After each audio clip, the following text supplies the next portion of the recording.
एक पुराना गाना बड़ा ट्रेंड में है कि महलों का राजा मिला कि रानी बेटी राज करेगी। तो इसकी सच्चाई ये है कि महलों का कोई राजा नहीं होता है बहनों, महलों का कोई राजा नहीं होता है और ना ही उसका कोई महल होता है। जो उसका महल होता है वो कोई छोटा-सा घर होता है, वो भी उसके माता-पिता का होता है। और रानी बेटी राज नहीं करती है, क्योंकि वो उसका घर ही नहीं है तो वो राज कहाँ से करेगी, ठीक है? और अब अपनी बेटियों को ये मत सिखाओ कि तुम्हें कोई राजा आएगा, राजकुमार आएगा, तुम्हें ब्याह कर ले जाएगा, तुम्हें सपने दिखाएगा, महलों में रखेगा। नहीं, नहीं। अपनी बेटियों को ये सिखाओ कि हमारी जो बेटी है वो खुद का महल बनाएगी, अपने मन मुताबिक खुद का महल बनाएगी और खुद ही राज करेगी, क्योंकि वो किसी के ऊपर डिपेंड नहीं रहेगी। क्योंकि ना ही कोई महलों का राजा मिलता है और ना ही किसी की बेटी राज करती है। ससुराल में कोई राज नहीं करता है। और अगर जहाँ पे मम्माज़ बॉय होते Oh हैं, my वहाँ God. तो रानी बेटी राज क्या, उसकी एक आवाज़ नहीं चलेगी।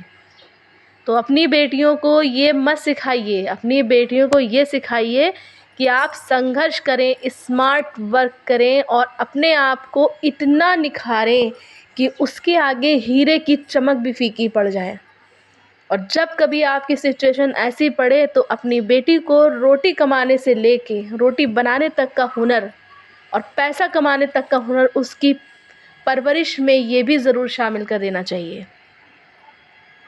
क्योंकि महल बेटी खुद बनाए, अपने पैसे से बनाए, अपनी नेम प्लेट लगाए अपने ही महल में, तब रानी बेटी जाके आपकी राज कर पाएगी। ये कड़वा है मगर सच है।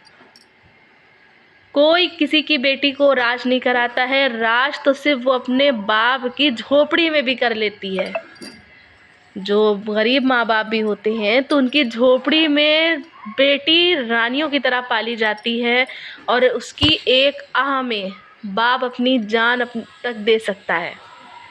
मगर उस रानी बेटी की ससुराल में चीख चीख कर वो अपनी लोगों को अपनी कहानी, अपनी तकलीफ़ सुनाती है, तो वही महल के लोग अंधे, गूंगे, बहरे साबित हो जाते हैं। और असलियत तो ये है कि महलों की रानी बेटी मिली, महलों की रानी बेटी मिली कि ससुराल वाले राज करेंगे। और रानी बेटी के आने से ससुराल वाले बहुत राज करते हैं। 80-80, 90-90 साल की ज़िम्मेदारी बहुओं पे डाल के वो इतना राज करते हैं कि लड़की राज नहीं करती, वो चकर घिन्नी की तरह नाचती रहती है, सबके हुक्मों पे चला करती है। तो महलों की रानी बेटी पर ससुराल वाले राज करते हैं, ना ही बेटी ससुराल पे राज करती है।